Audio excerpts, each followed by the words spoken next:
Much of the United States is preparing for a big chill this morning. The remains of a super typhoon are about to hit some of the most remote parts of western Alaska. But that storm will affect nearly 250 million Americans in the weeks to come. Former Typhoon Nuri is at its height, was one of the most powerful storms of the year. Scientists say it will disrupt the jet stream, driving a blast of cold air over most of the country. Dean Reynolds is in Chicago, where it will be below freezing by next week. Dean, good morning.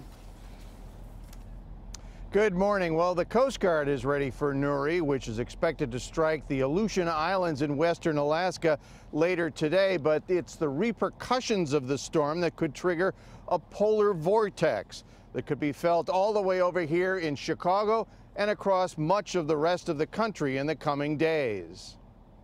When a storm this size, threatening to deliver high winds and 50-foot waves, blankets the Bering Sea, even those in weather-beaten Alaska take notice. This storm is forecast to be the most severe storm that we've seen this season. We do have helicopter crews on standby. But it's not the strong winds and choppy seas millions of Americans are worried about.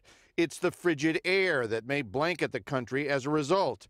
Nuri is so powerful, it's rattling the jet stream, releasing a wave of bitter cold from the Midwest to the Northeast. The threat of a drastic temperature drop conjures painful memories of the polar vortex, when millions of Americans slid, scraped, and shivered their way through a seemingly endless winter. The wind is disrespecting the jacket I got on right now. It's very cold out here. Parts of Niagara Falls froze over, and Chicago alone received 80 inches of snow.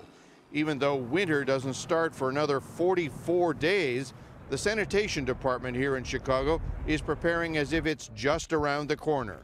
Now, have you ordered salt? Oh, yes, we have. How much? We will be starting the season with 400,000 tons on the ground. We are certainly going to be ready for winter. Now, the really cold air is expected to hit over the next few days, and states east of the Rockies could see temperatures 10 to 30 degrees below average for this time of the year. Charlie? Dean, thanks.